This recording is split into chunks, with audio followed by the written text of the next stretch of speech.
বন্ধুরা এই বিড়ালটি কাজ করতেছিল, কিন্তু হঠাৎ করে তার মাথায় ইট ভেঙে পড়ে যায়। তারপর সে অজ্ঞান হয়ে যায়। তারপর তাকে হাসপাতালের দিকে নিয়ে যায়। আর এই সুযোগে তার স্ত্রীকে ফোন দিয়ে বলল তার স্বামী ব্যথা পেয়েছে।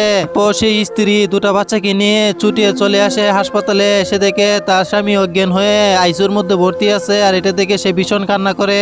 পর ডাক্তারে বলেছে ও বাঁচবে ঠিকই, কিন্তু আগের মতো না। আর এটা শুনে মা বিলাইটি খুবই কান্না করে। তারপর বাড়ি এসে দুটা বাচ্চাকে ফালায় তোয়া সে চলে যায়। স্বার্থপরী মহিলা। বাচ্চারা পিছনে তো ধরতেছে আর মা বাবা বলে ডাকতেছে, কিন্তু মা আর ফিরেনি, মা চলে যায়। তারপর দুটো বাচ্চা এখানে একজন আরেকজনকে ধরে কান্না করে। পর দুটো বাচ্চা ডাস্টবিন থেকে ময়লা আবর্জনা তুকিয়ে কোনো রকম ভাবে ওরা খেয়ে বেঁচে থাকে। এভাবে দেখতে দেখতে অনেক বছর চলে যায়, কিন্তু তারা তাদের বাবাকে পায় না। তারা তারার মতোই সুন্দরভাবে জীবনযাপন করছে। বন্ধুরা আমার এই ভিডিওটা যদি তোমরা ভালো লেগে থাকে তাহলে অবশ্যই একটি লাইক একটি কমেন্ট করে আমার চ্যানেলটিকে সাবস্ক্রাইব করে দিবেন পরবর্তী ভিডিও পাওয়ার জন্য।